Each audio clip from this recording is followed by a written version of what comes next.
Okay, this is for Algebra 1. This is for Thursday, January the 3rd. Our topic was greatest common factor.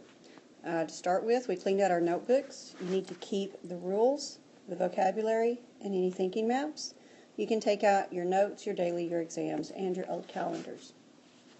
You should also have a new calendar that you need to put at the beginning.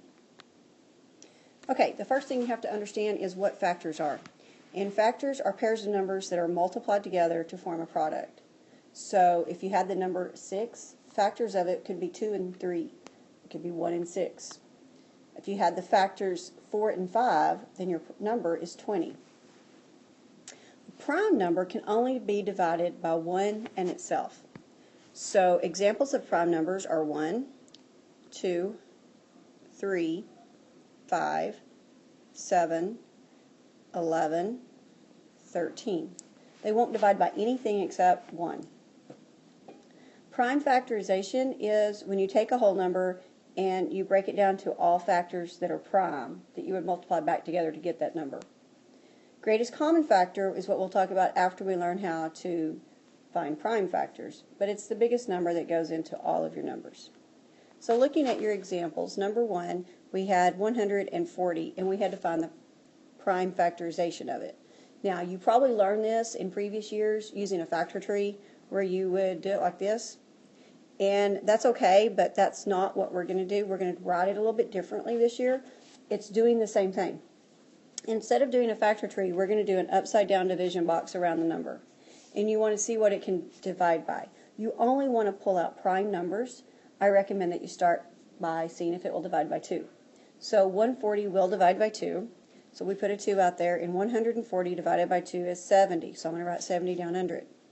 And I'm going to do my box again. Will 70 divide by 2? Yes. So we pull a 2 out. 70 divided by 2 is 35. Will 35 divide by 2? No, it won't. So I need to find another prime number that goes into 35.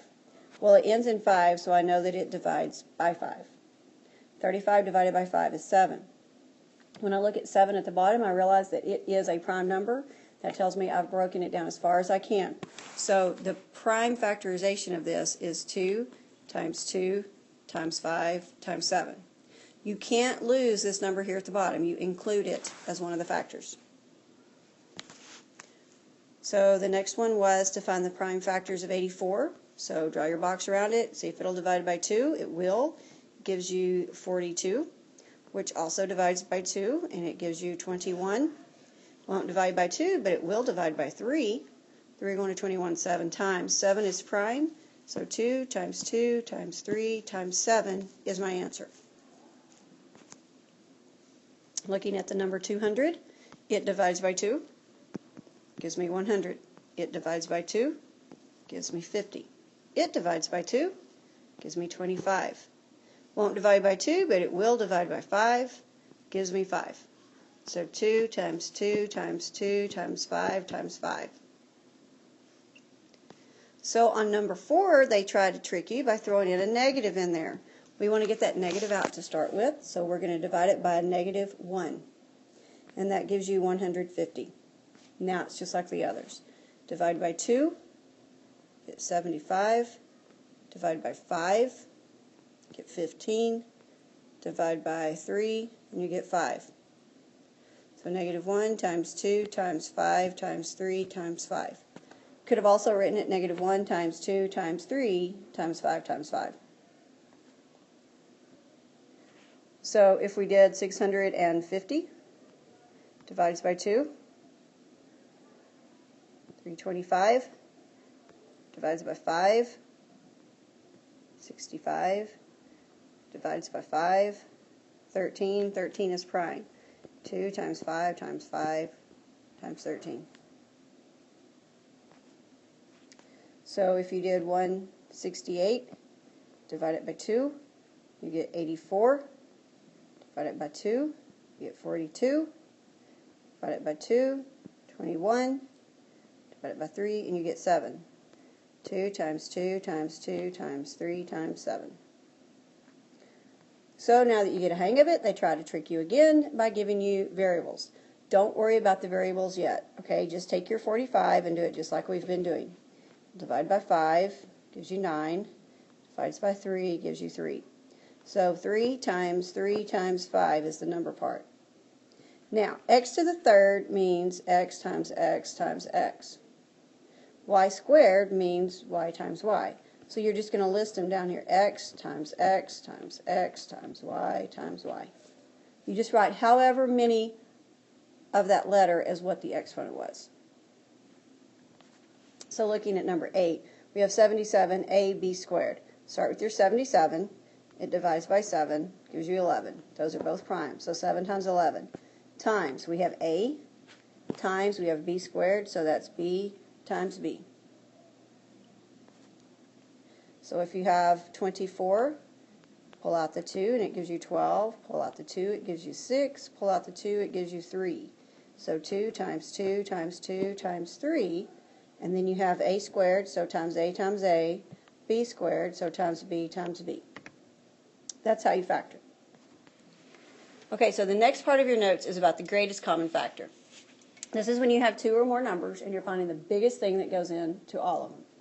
Sometimes you can look at it and just see it, but we need to know the steps to go through in case you can't tell just by looking, or if you have 3, sometimes it takes more work. So I'm going to do an example that's not on your notes first, just to kind of show you what's happening. You don't have to write this down. If you wanted to find the greatest common factor for 12 and 32, okay, write them both next to each other, leave a little space between them. Do your upside down division box like we were doing, and you've got to find something that goes into both of them before you can pull it out. Well, 12 and 32 are both even, so they both divide by 2. 12 divided by 2 is 6. 32 divided by 2 is 16. So you just write it under the number. Draw a box again. They're still both even. They both divide by 2.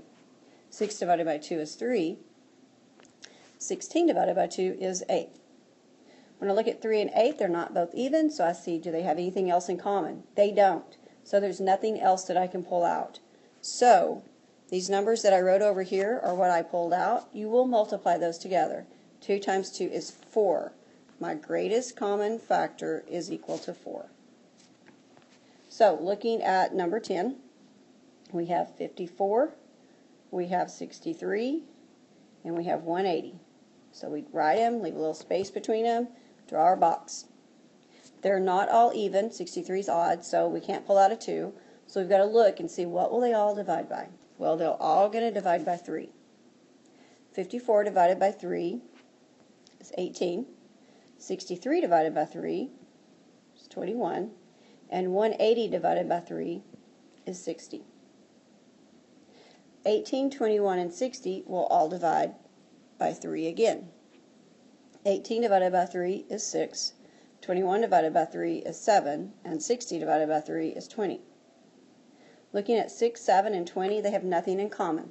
So there's nothing else I can pull out. So I'm just using the 3 and the 3. My greatest common factor is equal to 9. 3 times 3 is 9. When they give you the variables also, wait on the variable, deal with the number first. So we have 12 and we have 90. They're both even, so they divide by 2, which gives us 6 and 45. They will both divide by 3, which gives us 2 and 15. So the 2 and the 3 are all I can pull out, so I know there's a 6. Now, I'm going to show you the y on the variables, and then I'll show you the easiest way to do it. A squared b is like saying a times b. A squared b squared c is like saying a times b times b times c. In order to pull it out and bring it down, it's got to be in both of them. So there's an a in both of them. There's an a in both of them. There's a b in both of them. There's nothing else in the first one, so that's all I could pull out. So this would be equal to 6. A times a is actually a squared b. Now, if you look at your original problem, it was written a squared b and a squared b squared c. Easiest way to actually do it is look and see, is there an a in both of them? Yes, there is, so I'm going to have an a. What was the smallest exponent that either a had? Well, they were both 2, so I used the 2. Is there a b in both of them? Yes. So I write the b down. What was the smallest exponent either had? Well, this was a 1 and this was a 2. 1 is smaller, so I use the 1. Was there a c in both of them? No, so I can't use it. This is your greatest common factor. Okay, let's make up one more of those just to make sure you understand on the variables. If I had 14 x squared y to the third and 26x y to the fifth, I would start by doing 14 and 26 like we always have. They're even, they divide by 2. I get 7 and 13. So 2 is all that comes out. There is an x in both of them, so I write an x down. We have x squared or just x. Smallest one is just x. That's what I use. There is a y in both of them, so I write the y down. 3 is smaller than 5, so I use the 3. That's my greatest common factor. Okay, so this was greatest common factor. If you have any questions, come see me during speed.